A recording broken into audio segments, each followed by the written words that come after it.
Birmingham, noche del 11 de noviembre de 1923.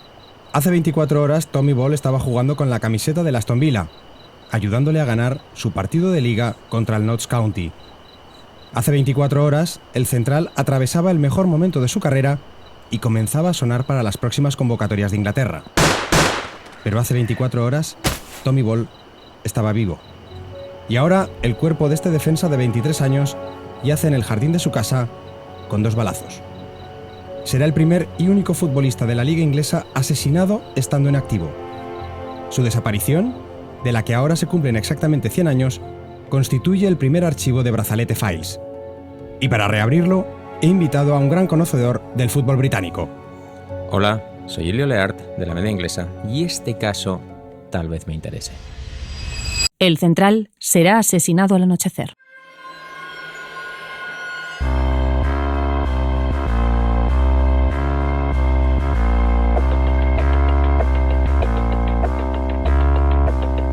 Más allá de los focos y la fama, de las victorias y el dinero, el fútbol cuenta también con su lado oscuro. Yo soy Aitor Lagunas y esto es Brazalete Files, de Panenka Podcast y Radio Primavera Sound, con la colaboración de Estrella Damm. Cuéntame, Aitor, ¿qué tenemos aquí? Bueno, para empezar, Ilie, tenemos a un jugador inglés, de orígenes muy humildes, en una zona minera. Me refería más bien a qué tenemos de novedoso. Un futbolista surgido entre el carbón es más inglés que el volante a la derecha. Sí. Tienes razón. Bueno, pues Thomas Edgar Ball fue en ese sentido el prototípico futbolista de la Inglaterra victoriana. Nacido en 1900, ya de niño empezó a trabajar como ayudante en las minas cercanas a Washington. Espera, no me líes. ¿Washington? ¿No me has dicho que Tommy era inglés? Sí, pero resulta que su pueblo, cerca de Sunderland, es la localidad de origen de la familia Washington, el primer presidente de los Estados Unidos. Total, que tiene un nombre muy cosmopolita, pero es el típico pueblo inglés de casitas de ladrillo con un pub en cada esquina. Por cierto, ahora que lo dices, estoy recordando un dato que quizás no sabías. ¿Sabes quiénes son de Washington? Tyne and Wear, Brian Ferry de Roxy Music. ¿Sí? Y Jordan Pickford. ¡Ostras! El portero, sí. El portero inglés. Pero estábamos hablando de pubs. Dios los bendiga. Dios los bendiga, los pubs. Bueno, ojo, esperemos a repasar todo el dossier porque vamos a ver que también tienen su peligro. De momento, tenemos al joven Tommy, que empieza a jugar en el equipo de los mineros. Y de ahí salta directamente al Newcastle. Como aún faltaban 95 años para que fuese comprado por el Fondo Soberano de Arabia Saudí, pues tenía que contentarse con fichajes de kilómetro cero. Bien, ¿y en el Newcastle se sale? No exactamente. De hecho, no llega ni a debutar. Así que en 1900 acepta la oferta del Aston Villa, donde coincide con un central de época, un tal Frank Barson. Algo me dice que cuando dices de época no te refieres precisamente a su limpia salida de balón. Pues no, Ilie. Barson era conocido por su dureza. Y habría que ver qué entendían por central duro en el fútbol inglés de hace un siglo. Probablemente estaríamos hablando de una concatenación de condenas bastante importantes, pero para hacernos una idea, en varias ocasiones tuvo que abandonar los estadios rivales disfrazado o con escolta policial. Y aunque todavía faltaban varias décadas para la introducción de las tarjetas, a Barson le cayeron varias sanciones. De hecho, tengo por aquí un informe de un partido contra el Fulham, precisamente. No sé dónde acabaría la pierna del delantero, tengo algunas sospechas, pero a Barson le metieron 7 meses de inhabilitación. Pues como cerca en el cottage del estadio del Fulham, o en ¿no? el fondo del Támesis. También. Pues mientras esta criatura se mantuvo en el Aston Villa, nuestro Tommy Ball casi no jugó. Pero en agosto de 1922, el Vinnie Jones de entreguerras deja el Villa y se marcha al Manchester United por la asombrosa cifra de 5.000 libras. Y eso, a Tommy, le abre la puerta de la titularidad. Leo por aquí que esa temporada, la 22-23, para que quede constancia, 1922-23, sí. No 2022-2023, ya fue un habitual en las alineaciones. Y el Aston Villa quedó sexto, pero es que la temporada siguiente todavía empezaría mejor. Claro, es que era un Villa que jugaba de carrerilla. Su manager, el escocés George Ramsay, solo llevaba 37 temporadas al frente del equipo. ¿37 temporadas? ¿Pero qué locura es esta? Es bastante más de lo que se tiró Sir Alex Ferguson en Old Trafford. Sí, es que era otro fútbol. Ten en cuenta que el Aston Villa le había fichado como entrenador en 1886 mediante un método no muy científico. Sorpréndeme. Bueno, un anuncio en la sección de clasificados del Birmingham Daily Gazette. Un anuncio en el periódico, vamos. Sí, tal cual. Recibieron 150 currículums y se quedaron con el suyo. Y desde entonces hasta 1926, Ramsay se tiraría 40 temporadas al frente de los villanos. En ese tiempo, las vitrinas de Villa Park abrirían sus puertas a 6 ligas y 6 copas. Y este manager vitalicio del que estamos hablando es quien apuesta por Tommy Ball. Exacto. Y el que le da continuidad en los 11 titulares durante el arranque de la temporada 1923-1924, hasta la fatídica noche del 11 de noviembre.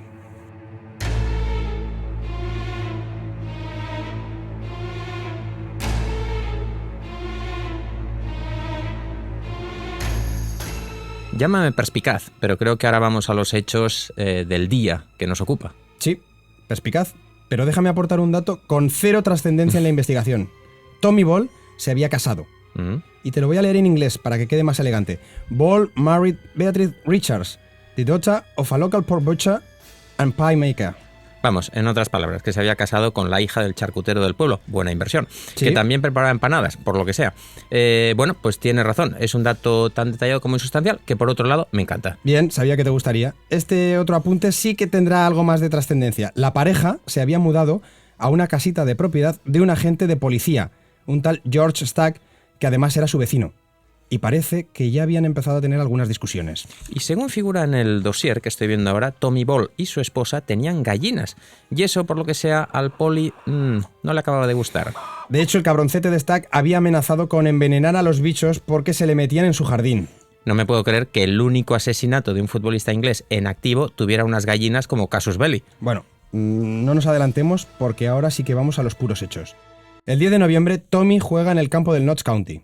El equipo conocido por dos razones: ser el club profesional más antiguo del mundo y haberse rumoreado, ahora más recientemente y después desmentido, el supuesto interés de Taylor Swift en adquirirlo.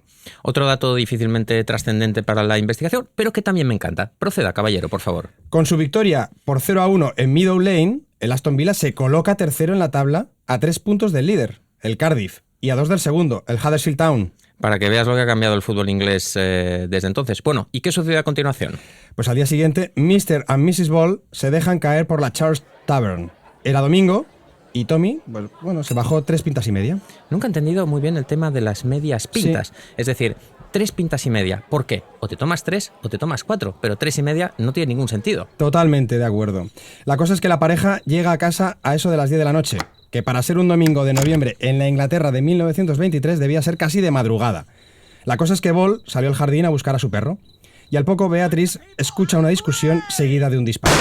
Ella sale corriendo y se encuentra a Tommy en un estado muy angustiado, tambaleándose hacia mí. La mujer identifica a Stack como autor del primer disparo y también de un segundo, ya en presencia de Beatrice. Instantes después, Tommy Ball, cubierto de sangre, se sienta en un banco y fallece. Stack, por su parte, no intenta huir. Sería arrestado por la policía en la misma escena del crimen. Vaya, ¿y no se sabe nada más? No sé, ¿por qué discutieron? ¿En qué estado se encontraban? ¿Algún dato más que aclare lo que sucedió? Bueno, el juicio fue relativamente mediático. Gracias a eso podemos saber que Stack admitió el homicidio, pero involuntario. Alegó haber disparado solo para asustar a Ball después de que éste llegase borracho del pub y amenazase a la señora Stack con sacarle los sesos del cráneo. Menuda relación entre los dos matrimonios. Y eso que aún no se le podía robar el wifi al vecino. Sí, como para pedirles que te recojan el paquete de Amazon, ¿eh? Pues bueno, el juez Sidney Rowlatt no se mostró demasiado convencido por las explicaciones de Slack. Escucha lo que dijo a los jurados. Miren a los hechos desapasionadamente. Que un hombre pierda los estribos no implica que no esté cometiendo un asesinato. Y así acabó, condenado a pena de muerte por asesinato deliberado. O sea, que se cargaron al policía Slack. En realidad no, porque llegó un gobierno laborista y decretó una especie de amnistía. Espera, pero seguimos hablando del caso Ball, ¿verdad? Sí, no estamos hablando de la actualidad. A su asesino convicto, George Slack, se le conmutó la pena capital por la cadena perpetua. Fue declarado enajenado y vivió las siguientes 4 décadas en un asilo. Falleció en 1966 a los 87 años de edad. Hasta aquí la historia de Tommy Ball, un central al que casi no le dio tiempo de saborear el fútbol de élite y que cayó asesinado en una riña vecinal. ¿Conocías el caso, Ili? No, la verdad es que no, y tengo que confesarte, Aitor, que me fastidia, porque estamos hablando del único futbolista inglés en activo asesinado mientras estaba en que mira activo. Que habrá habido candidatos. Claro, y mira que habrá habido candidatos y gente que ha hecho números para haber sido asesinado mientras jugaba fútbol, pero no, la verdad es que no conocía el caso y me encanta, y además hay varias derivadas interesantes que hemos soslayado durante la explicación, pero por ejemplo, el central este del Aston Villa, ¿sí? tan Parson. rocoso, Parson, he leído también que era íntimo amigo de unos tal hermanos Fowler que fueron condenados por asesinato. Es decir, que un poco el entorno en el que se movía ya era de por sí, digamos... Proclive a la violencia. Proclive a la violencia y a la delincuencia.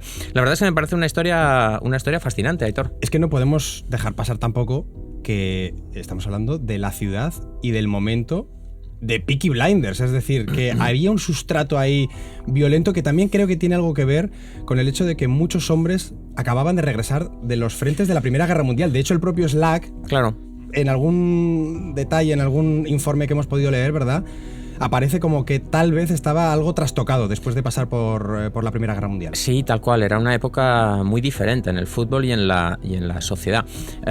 Como bien dices, Slack, que es el policía que dispara a Ball, en alguno de estos informes se menciona el hecho de que había vuelto de la Primera Guerra Mundial, donde había combatido, pues ya un poco pues afectado, como es lógico por otro lado, e incluso hay otro rumor que apunta a que la esposa Beatriz, la esposa de Ball, había declarado en algún momento que su marido era violento, que luego en el juicio lo negó, pero en algún momento ella misma había apuntado a que su marido era violento. Es una época afortunadamente que ya ha quedado muy atrás, ¿no? Y además donde el fútbol era un deporte básicamente de hombres, ¿no? Es decir, la grada de Villa Park, que es lo que estamos mencionando ahora, era una grada donde prácticamente el fútbol las mujeres no tenían ningún tipo de acceso, ¿no? Y una época, como bien dices, pues muy violenta, una época de entreguerras, porque ellos no lo sabían. La Primera Guerra Mundial acaba en el 18, pero es que en el 39, prácticamente a la vuelta de la esquina, se les venía otra. Les estaba esperando otra peor todavía. Bueno, según los recortes de prensa del momento, Ilie, el entierro de Ball fue toda una demostración de duelo popular.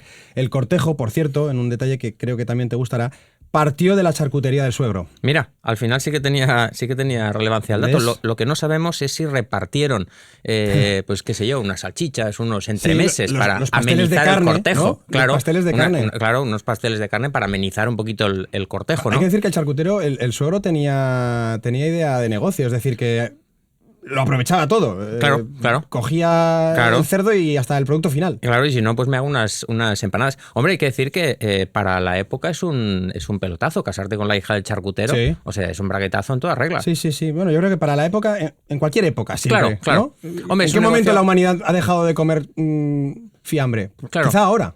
De hecho, ahora sería la peor época, pero hace 100 años era un pelotazo. Bueno, este creo que es un buen mensaje. Este es el peor momento para casarse con el hijo o la hija de un charcutero. O para ser charcutero. Incluso. Lo que sí que te iba a comentar, para acabar este caso reabierto, es que tras el juicio, la figura de Tommy Ball cae en el olvido. Su tumba, que además tiene motivos futboleros porque es una gran pelota de cemento, y aparece un mensaje de los compañeros del Aston Villa, que son los que sufragan, dijéramos, la tumba, cayó en un estado de abandono absoluto hasta que hace poco un grupo de aficionados ha retomado su memoria. Una cosa, detalle más de cómo, ¿no?, la cultura futbolística en Inglaterra va muy por delante de otros países. Y una reflexión, siempre me llama la atención en estas historias, ¿qué fue de cada uno de los protagonistas? ¿No? Es decir, el policía acabó encerrado durante décadas, y de hecho la Segunda Guerra Mundial la vive entre rejas. Tommy Ball ve cortada su carrera con apenas 23 años y deja una viuda también muy joven, y al que le fue mejor es al central tosco, Parson, que se acaba yendo al Manchester United y juega prácticamente 140 partidos con el Manchester United. Por cierto, y este pedacito de además, papel... Le va bien a Barson porque además no es el Manchester United de Ten Hag. No, efectivamente, si fuera el Manchester United de Ten Hag, bueno, quién sabe, está jugando Maguire, igual sí que habrían hecho pareja. Oye, ¿y este pedacito de papel que veo aquí qué es? Pues mira, esto es un poema que le dedicaron poco después de su asesinato, léelo. A ver, voy allá. Twas on a Sabbath evening in drear November days, two friends were heard creating in Perry Barry's byways. High wars just fed the younger. Now this young man's life is fled. A shot, and then another, and Thomas Ball lies dead. Wow. Si queréis la traducción, sabéis que en Wikipedia hay un archivo fantástico. Hay unos diccionarios estupendos. Estupendo, maravilloso, pero bueno, yo creo que la última frase en Thomas Ball lies dead creo que se entiende aunque seáis de la ESO. Bueno, pues con esto, Ilie, no sé cómo lo ves, pero podríamos dar este caso por cerrado. Pues de momento, eso parece.